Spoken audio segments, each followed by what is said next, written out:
fasting. Yay or nay? So I actually don't consider intermittent fasting to be a diet. It's a meal timing, and it's a meal timing that can be used with a variety of dietary preferences and a variety of diets and macro breakdowns. You can be keto and use it, or high carb and use it. You could be a vegan, a vegetarian, an omnivore, or a straight carnivore. And it's actually personally a meal timing strategy I found not only very useful, but freeing over the years. But as much as I personally enjoy it and find it to be a useful learning experience for many of the clients I have, even if they don't stick with it long term, I don't believe that intermittent fasting is right for everyone. That's why I want to discuss what intermittent fasting is and when and who may benefit from it so you can decide if it's right for you.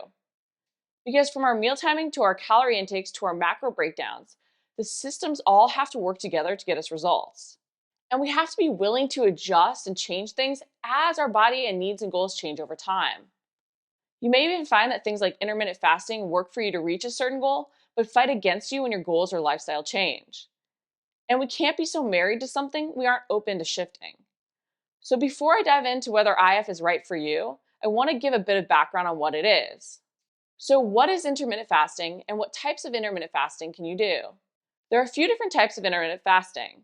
Time-restricted eating, which is a daily set eating window, the 5-2 method, which is 2 days of a 500-calorie cap, and 24-hour fast, once or twice a week of a full 24-hour fast. Basically, intermittent fasting is restricting when you eat. While there are different lengths of fast you can include, a very common form of the IF is 16-8 time-restricted fast. You'll fast for 16 hours, and then you'll have an 8-hour eating window. While technically you can skip any meal, the key is that you're keeping all your meals into a specific shortened window each and every day. If you do one of the other setups, you may have a calorie allotment or full day you aren't eating over just a skip meal. Why is intermittent fasting though so popular, and what are the benefits? Intermittent fasting has gained mainstream attention over the years as not only a great thing to do for your health, but also for fat loss. And part of the reason why it became so popular is because people claimed you didn't have to change what you were eating at all to see results. You just had to only eat within a set window, and poof, magically the weight would melt off. And having a set eating window does to some extent often help people get started losing weight. It can help create a calorie deficit for many without them having to track, just like cutting out a food group can with some forms of dieting. It can help cut out mindless snacking, and when you are restricted to only a set amount of time, it's easier to fill up when eating your daily calorie intake in a condensed period. Plus, for many, it can feel more satisfying when in a calorie deficit to have the bigger meals over more frequent snacking. You can slightly get that eat till you're full feeling. Not to mention, there simply isn't as much meal planning to do, which can make it easier to stick with the healthy habits.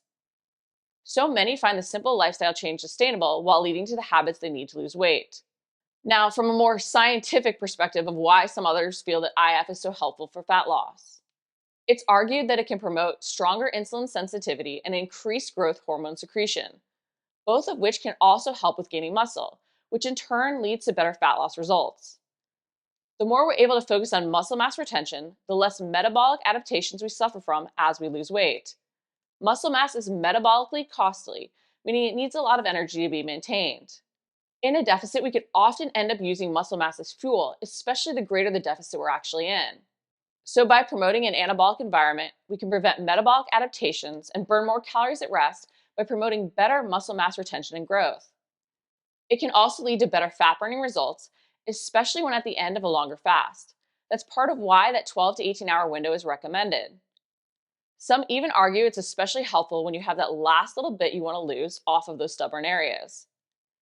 The argument for this is that the low insulin levels reached during a fast and the more time spent in this low insulin state equates to a greater time spent where fat can be mobilized from stubborn areas.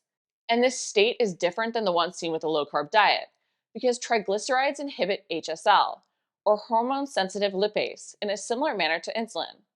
HSL is basically activated to shuttle the fat out of the cell to be burned off.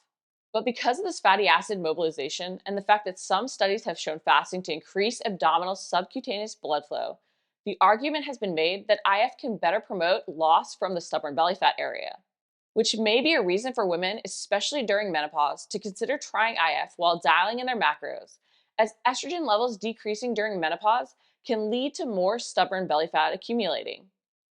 And while many turn to fasting for the weight loss benefits, there are other health benefits seen with fasting as well.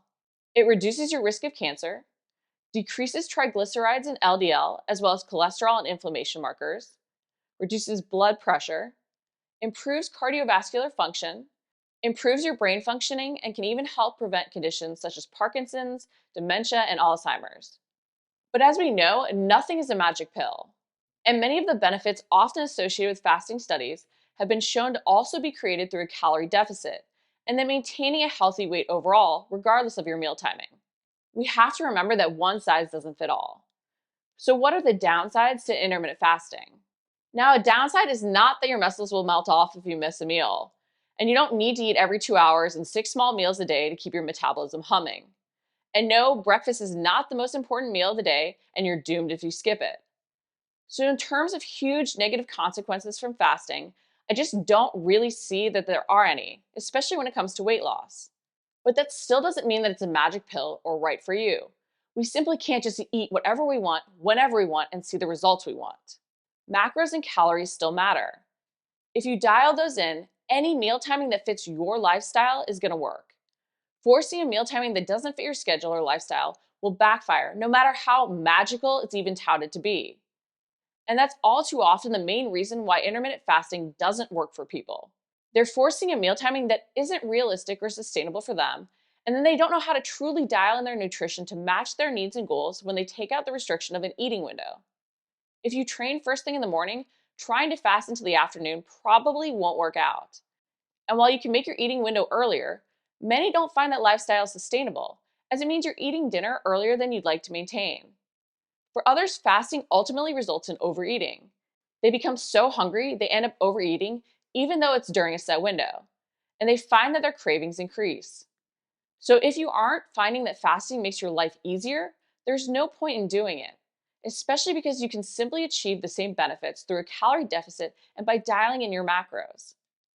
And if fat loss isn't your goal, fasting may not be the ideal meal schedule, especially if you aren't training late enough in the day to break your fast before your workout.